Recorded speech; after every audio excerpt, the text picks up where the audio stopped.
how to make the most of a crisis. Because crisis has the potential to produce the greatest amount of change in a person. You see, we're called to make disciples. And making disciples is imitating Christ and then being active in influencing others. This is leadership, because leadership is influence. And discipleship is about letting others observe you, watch you, not just in the good times, but especially in the difficult times. And it's in a crisis that you really find out what is in a person. And Jesus demonstrated to us that crisis as a disciple is not something that you run from, it's something that you run into. Like the eagle who doesn't fly from the storm, but uses the storm to rise higher. And in Chinese, the word crisis has two parts to it. It has two ideas. First of all, danger, and the second, opportunity. In fact, the word can be, or the letter they use, the character, could be more accurately translated as meaning a turning point. Crisis is a turning point. That's exactly what it gives a person, a turning point. Now, emotionally, in a crisis, it can feel like anything but a turning point. It can feel like a dead end. But when we are in faith, there is the potential to see a greater outcome, greater possibility. And as mission-driven people, we're to be like sailors who hold the sail of the mission steady. We know the direction that we're heading, and we need the winds of change to move us forward. Now, most people resist change because comfort feels safe, but growth requires change, and crisis accelerates change. I remember the 15th of March, 2020, I was sitting in a coffee shop reading and reflecting, and I checked the news that morning. The UK government were considering restrictions on the size of groups that could come together because of a spreading virus, which of course we now know was COVID-19. Within weeks, the entire world changed. There was loss, there was fear, pain, isolation. People were separated from loved ones and families unable to grieve together. For many, it was a devastating time. But it was also a turning point. It reshaped society, it reshaped leadership, business, church, communication. Everything at that time shifted. And during that season, I realized something powerful. Crisis creates momentum for those who are ready. You see, crisis reveals preparation. It exposes what was already in place, what was already there. Dave Ramsey, the financial expert, once said, when the tide goes out, you discover who was really skinny dipping. Now, that's how crisis works. What crisis does is it reveals what was already under the surface. It reveals strengths. It reveals weaknesses. It reveals the condition of foundations of people's character. And that season for us found us ready because for years previously, we'd anticipated a need for significant shift and change in the way that we would outwork the mission of being disciples of the church. And to achieve the assignment that we had was going to take something extraordinary. Now, we didn't know what that was. And very often we were questioning our sanity. Have we got this right? Are we, or was this idea something that's the result of pizza that we ate the night before? But that day, we were ready. We were ready because the crisis became the turning point. Now, since then, it's been far from easy. But the Bible repeatedly shows us that crisis, when we are ready as leaders, opens up the opportunity for a whole new season. Now think about David in the Old Testament. One ordinary day, he was delivering food to his brothers. But that same day, he faced Goliath. Now, Goliath, this giant, had become a national crisis, a huge obstacle creating fear across Israel. Everyone else froze because of Goliath. They couldn't move forward. They were stuck. However, David, that day, that ordinary day, stepped forward. But why did he step forward? David's courage was not built overnight. You see, 15 years earlier, the prophet Samuel had anointed David king, not on a stage, but in his father Jesse's house.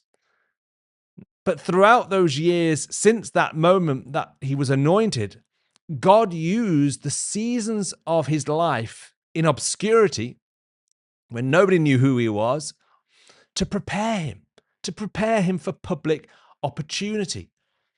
You see, the crisis of Goliath revealed the preparation of David's character, his conviction, his courage, and his competence. See, David had built a manifesto. He knew what he believed, what he refused to allow, and what he was willing to do. That day, David declared his manifesto, not just words, but action, a defiant declaration that shaped his and Israel's destiny from that moment on.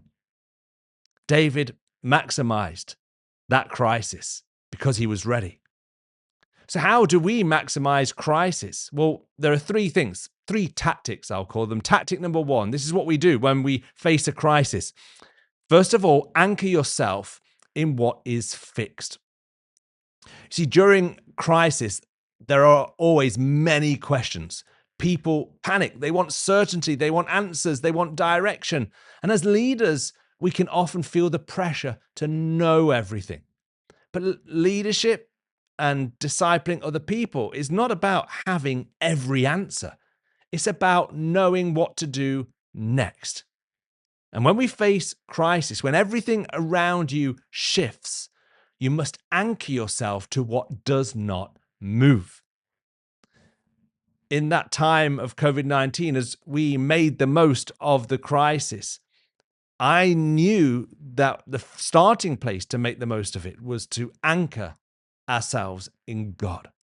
You see, in Luke 4, before Jesus steps onto the public platform of ministry, like David, he enters the wilderness, 40 days of going without food, 40 days of temptation, of pressure. Every temptation that he faced, every test deepened his conviction. Jesus focused on the one, the Father, who never changes, before stepping into a world that constantly changes. And then Jesus enters into the synagogue, onto the public platform, and he declares his manifesto. The Spirit of the Sovereign Lord is on me. He knew who he was. He knew his mission. And because of that, public opinion from that moment on could not control him, though it tried. You see, in crisis, leadership, being an influence without identity, creates instability. If we're going to disciple people effectively, we've got to know who we are. Because in the moment of crisis, if we don't, crisis will define us. Other people will define us. And one thing COVID revealed was this: many people had attached themselves to things that were never stable: careers, systems, methods, routines, platforms, income sources. And when the crisis hit, panic followed. What are we going to do now? Like, why? Why has this happened? Because the flexible things in life had become the fixed things. You need to ask yourself when crisis hits, what in my life is fixed and what should remain flexible? You need an anchor. You need that clarity. You need a manifesto rooted in who God says you are, what you believe you're alive to do, and what you're promising you're going to commit yourself to. You see, tactic number two, if number one is to attach ourselves to what is immovable, we need to, secondly, refuse to control the uncontrollable. See, crisis creates pressure, pressure to react, pressure to fix things, pressure to protect people. And sometimes leaders can panic because just to be silent, to do nothing seems irresponsible. But not everything requires immediate control. I know that through the COVID years, the temptation was to come up with solutions to give to people. There was a pressure, like, what are we going to do next? But I realized the priority was I had to listen more than I spoke. I needed to wait rather than to rush. You see, wisdom is about waiting first, waiting on God. And in Mark 4, Jesus demonstrated this to the disciples. They were all caught up in a storm on a boat, and the disciples panicked, but they looked back at Jesus and Jesus was asleep. Think about that. Like, the storm terrified them. They thought they were going to die, but Jesus was resting. And eventually they woke him shouting, "Don't you care if we drown?" Jesus stood up and spoke to the sea and the ocean, "Peace, be still." And immediately the storm calmed. And then Jesus asked the disciples, "Why are you afraid?" You see, when we are anchored in who we are, who God says we are, we carry peace in chaotic environments. When our identity is secure, the presence of who we are in Christ becomes powerful, a powerful influence. But as people who are called to influence, we can exhaust ourselves in trying to save everyone, trying to force an outcome, trying to control every detail of our lives. And when we do that, we actually prevent growth. We don't allow it. Even as parents, we can rescue our children too quickly. Sometimes crisis accelerates their path to maturity. Sometimes pressure develops people. Sometimes struggle produces strength. And being an influence requires us to trust God in that moment, not to try and have anxiety through trying to control everything. See, our words in a crisis reveal trust or control. And instead of spreading fear, we need to speak peace. Instead of panic, we need to communicate faith. And one way to remain steady is staying around people who strengthen our conviction. Isolation from people in times of crisis is the worst idea. It magnifies fear. Community, however, strengthens clarity about what is true, especially the community of faith. Now, remember this, your destiny is not uncertain. But when you're in a crisis, your readiness really does matter, which then leads to the final point. And that's this: we need to create margin for what is coming. Now, I'm achievement driven, which is a blessing and a curse. Achievement driven people hate empty space. So days off can be a struggle. We like to fill every gap, every 5 minutes that we have spare with activity, with movement, with productivity. But crisis teaches something important. Not every gap should be filled immediately. Sometimes space is necessary. Proverbs 19:21 says, "Many are the plans in a man's heart, but the Lord's purpose prevails." You see, I can fill all the gaps with my plans, but it's God's purpose that prevails. And sometimes what happens in a crisis is some of our plans get washed away. Because what happens after a crisis is more initially is usually lost than gained. Think about natural disasters. Entire environments are reshaped, but rebuilding then creates an opportunity. Old systems, structures, they have disappeared, and now new structures can emerge. Crisis marks the end of one season and the beginning of another. And nature teaches this really clearly, of course, because winter clears space for spring. Autumn releases the leaves before new growth appears. Seasons have this cleansing dimension to them. They prepare for what is to come. And crisis often does the same. And looking back at that COVID season, it changed me deeply.